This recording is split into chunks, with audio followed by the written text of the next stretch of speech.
大家好，我係香港道教聯合會圓玄學院第二中學嘅圖書館主任梁麗明老師。大家仲記唔記得上年巴黎奧運嘅跳水比賽呢？相信全紅嬋呢個名對大家嚟講一啲都唔陌生，所以今日我想同大家推薦一本非常之鼓舞人心嘅書《中國驕傲：中國跳水王牌之師》。呢本書唔單止講述咗中國跳水隊嘅輝煌成就，仲讓我哋深深體會到每位運動員得獎背後所付出嘅汗水同埋努力。佢哋堅持不懈，成就中國嘅夢之隊同實現自己嘅夢想。正正好似書卷手咁講，獨佔鰲頭，傲視天下，不敗王者高敏從3米跳板騰空而起，蟬聯奧運冠軍，傲視群芳。天才少女伏明霞從10米跳台一躍而下，13歲摘金改寫中國奧運歷史。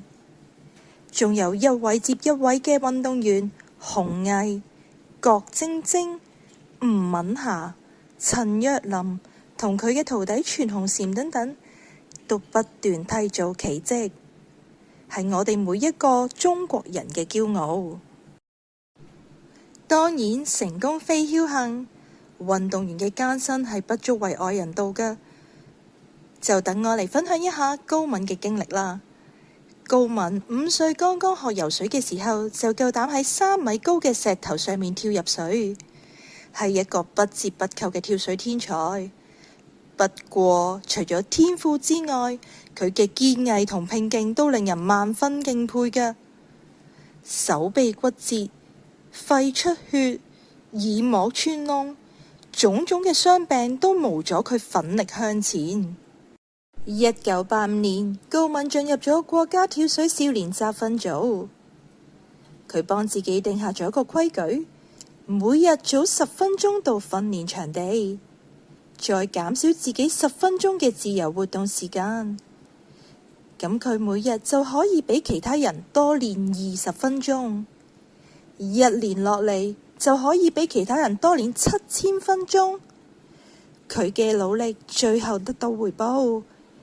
1986年世錦賽，15歲嘅高敏喺女子單人3米板嘅比賽橫空出世，拎到582.9嘅罕見高分，加冕做世界冠軍。就係呢種堅毅不懈嘅精神，令到中國跳水運動員喺國際場上屢創佳績。佢哋都用自己嘅故事話俾我哋聽，只要努力就能夠實現夢想，奠定成功嘅基石。最後，中國驕傲：中國跳水王牌之師唔單止係一部關於體育嘅書籍，更係一本充滿勵志故事嘅作品。佢教識我哋堅持、勤奮，仲引導我哋珍惜自己嘅民族身份。